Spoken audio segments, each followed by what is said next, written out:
मैं ओम प्रकाश तिवारी आप लोगों को आत्मा के बारे में प्रश्न उत्तर नंबर 37 प्रश्न उत्तर नंबर 37 आत्मा के बारे में प्रश्न उत्तर जो चल रहा है उसके बारे में 37। अभी अगले एपिसोड में हमने बताया कि मनुष्य पशु के समान जी रहा है, पूरे धरती का मनुष्य अगर पशु के समान जी रहा है तो वो समझ लो 84 लाख योनियों में भ्रमण कर रहा है, मोक्ष का उपाय नहीं कर रहा है। क्योंकि गोस्वामी जी ने लिखा साधन धाम मोक्ष कर द्वारा, ये साधन धाम है और मोक्ष का दरवाजा है। जे न पाए परलोक सुधारा, जो पा करके भी परलोक नहीं सुधारता है वो मनुष्य मनुष्य नहीं, पशु के समान है।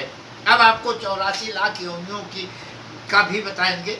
जब मनुष्य शांति धाम से चल के 84 लाख योनियों में या 84 लाख योनियों में कर्मों के अनुसार भ्रमण करता है तो कुएं के मेढक के समान है। जैसे कुएं में मेढक है तो कुआं ही उसका पूरा संसार है। और जब वो परम शांति धाम पहुंचने के बाद सृष्टि का लय प्रलय भी देखता है, ग्रहों का बनना और बिगड़ना देखता है, पूरे सृष्टि पर 84 लाख योनियों को देखता है और परम शांति धाम से जीता है। ऐसी जगह की तलाश करो, ऐसे जगह जाने का प्रयास करो। इन 84 लाख योनियों में कुएं का मेढक बनो। मैं मनुष्य हूँ लेकिन थोड़ी दूर दिखाई पड़ता है।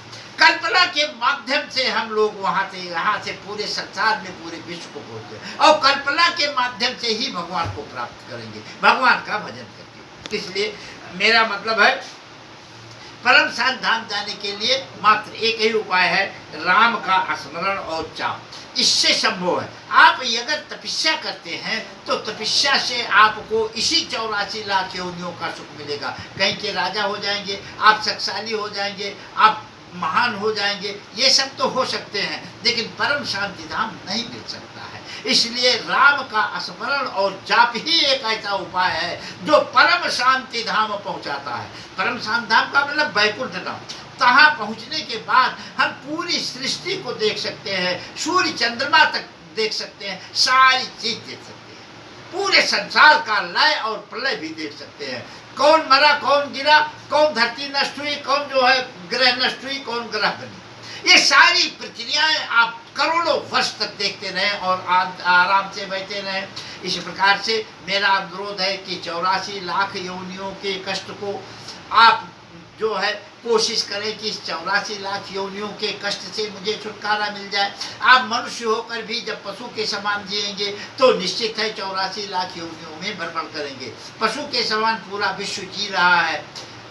अब पूरा विश्व कैसे जी रहा वो भी मैंने बता दिया कि कुत्ते भी बॉर्डर खींच के अपना जो है लड़ाई लड़ते हैं और दूसरे बॉर्डर के कुत्ते को भगाते हैं, दूसरे जगह के कुत्ते को भगाते हैं। इस प्रकार से एक मनुष्य अपना देश बनाए हुए बैठा है। ये देश किसी का नहीं है, ये देश भगवान का है। हर देश को मानवतापूर्ण व्यवहार करना चाहिए। मानवतापूर्ण व्यवहार करने के बाद मनुष्य के बाद ये वीजा और पासपोर्ट नहीं लगेगा। एक ऐसी धरती का जो है निर्माण करना है कि जहां बिना वीजा पासपोर्ट के आप पूरे संसार में जा सकते हैं, आपको मनुष्य समझा जाएगा। लेकिन ये तब आएगा जब मनुष्यों की संख्या ज्यादा होगी, पशुओं की संख्या कम होगी। और आज का मनुष्यों की पशुओं की संख्या ज्यादा है, मनुष्य ना के बराबर। तो ना के बराबर होने से कलयुग है भैया, ना के बराबर होना भी चाहिए। लेकिन हमारा जो आविर्भाव हुआ है वो इसके लिए हुआ है कि इस धरती पर पुनः पुनः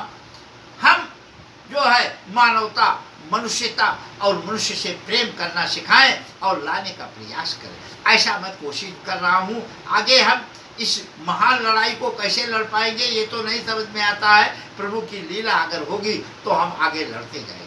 तो इसलिए आप लोगों से अनुरोध है कि आप मनुष्यता का पाठ सीखिए। हर देशों के मनुष्यों से अनुरोध है क्योंकि वो भी मनुष्य हैं और परम